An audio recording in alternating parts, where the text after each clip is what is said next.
कितनी इसकी विशेषताएं हैं, कितना उपयोगी है, ये देश का सबसे लंबा समुद्री पुल है। विशेषताएं हैं, कितना उपयोगी है, ये देश का सबसे लंबा समुद्री पुल है। इसकी लंबाई के बारे में हम आपको बताएं, करीब करीब 22 किलोमीटर, 21.8 किलोमीटर।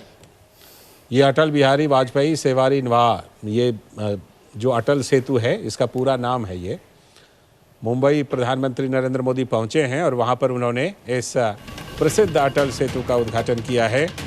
और सबसे बड़ी बात है कि ये जो करीब करीब 22 किलोमीटर है, 21.8 किलोमीटर, इसमें से 16.5 किलोमीटर हिस्सा ये समुद्र के ऊपर ही है और जो 5.5 किलोमीटर हिस्सा है वो जमीन के ऊपर है।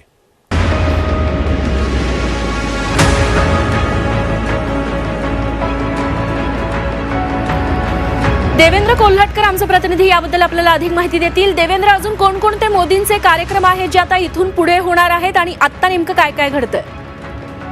रेश्मा, आपल्याला माहिती आहे की आज मुंबई नवी मुंबई इथल्या विविध विकास कामांचं उद्घाटन जे आहे ते पंतप्रधान नरेंद्र मोदी यांच्या हस्ते होत आहे। नुकतंच एक महत्वाकांक्षी प्रकल्प असलेल्या मुंबई शिवडी नावाच्या जो MTHL ट्रान्स हार्बर लिंक आहे त्याचं उद्घाटन जे आहे ते पंतप्रधान मोदी यांच्या हस्ते झालेलं आहे। इथून मोदी जे आहेत ते नवी मुंबई विमानतळ परिसर इथे मोदींची सभा होणार आहे, त्या ठिकाणी पोहोचणार आहेत आणि सभेला संबोधित करणार आहेत। प्रामुख्याने सध्या महाराष्ट्रातलं जे काही राजकारण समाजकारण आहे किंवा आगामी निवडणूक आहेत या पार्श्वभूमीवर मोदी काय भाष्य करणार, काय बोलणार याकडे सगळ्यांचं लक्ष असेल।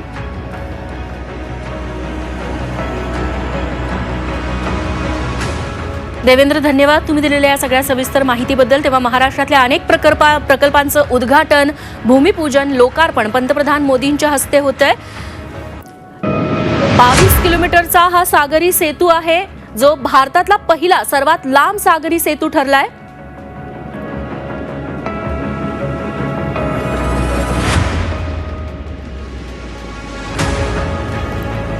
स्वाती नाईक आमच्या प्रतिनिधी आता आपल्याला अधिक माहिती देतील।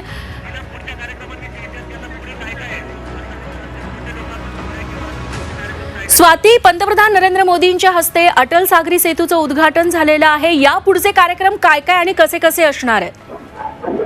नक्कीच अटल सेतूच्या उद्घाटनानंतर पंतप्रधान नरेंद्र मोदी सभास्थळी येणार आहेत। त्यांचं इथे जोरदार स्वागत केलं जाणार आहे। आगळीकोळी पद्धतीचा डान्स इथे ठेवण्यात आलेला आहे, भजन कीर्तन संस्कृती देखील इथे ठेवण्यात आलेली आहे। त्यानंतर ते सभास्थळावर आल्यानंतर सर्वात पहिला त्यांच्याकडनं उद्घाटन होणार आहे ते नवी मुंबई मेट्रोचं उद्घाटन होणार आहे। त्यानंतर पुरण खार कोपर रेल्वे मार्ग जो आहे त्याचं देखील उद्घाटन होणार आहे। त्याचप्रमाणे नवी मुंबई ट्रान्स हार्बर मार्गावरील दिघा रेल्वे स्टेशन आहे त्याचं देखील उद्घाटन यावेळी होणार आहे। त्याचप्रमाणे रायगड जिल्ह्यातील सूर्या डॅम प्रकल्प आहे त्याचं देखील उद्घाटन होणार आहे। ऑरेंज टनल आहे, या टनलचं देखील यावेळेला भूमिपूजनाचा कार्यक्रम यावेळेला होणार आहे। निश्चित स्वाती, त्यासोबतच नरेंद्र मोदी भाषणासाठी किती वाजेपर्यंत उभे राहू शकतात?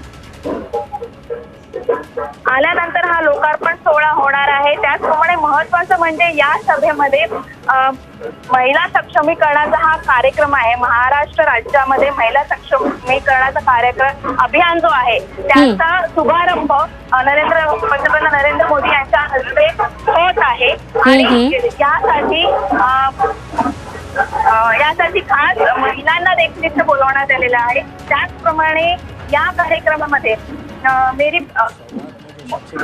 मुलींच्या दृष्टीने जे बचत गट आहेत किंवा बचत गट आणि नवीन मुली जन्माला येणाऱ्या मुलींच्या नावावर 1 लाखापर्यंत नक्कीच। स्वाती, पंतप्रधान नरेंद्र मोदी सभास्थळी कधीपर्यंत पोहोचणार आहेत? सध्या तिथला काय माहोल आहे? एकंदरीत थोड्या वेळातच पंतप्रधान या सभास्थळी येणार आहेत।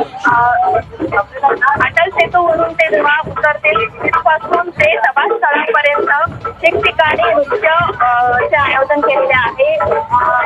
पंतप्रधान मोदींना बघण्यासाठी तसेच त्यांना भेटण्यासाठी जे लोक उत्सुक आहेत त्यांना देखील बॅरिकेडिंग लावून ठेवण्यात आलेलं आहे। मंडळी त्याचप्रमाणे आदिवासी नृत्याचं आयोजन इथे आपल्याला केलेलं दिसून येत आहे। थोड्याच वेळा सभास्थळी ते येणार आहेत, त्यामुळे एकंदरीतच माहोल एकदम रंगीत झालेला झालेला आहे. मोदी कधीही सभास्थळी येतील या अनुषंगाने सर्वच एकंदरीतच नृत्य आणि नृत्याचा आविष्कार इथे केला जात आहे. त्यामुळे एक वातावरण जे आहे संगीतमय वातावरण, एक शांत वातावरण इथे तयार झालेलं आहे. ऐसी आपदाओं का कोई निश्चित स्वाती, धन्यवाद तुम्ही दिलेल्या या सगळ्या सविस्तर माहितीबद्दल. ये भी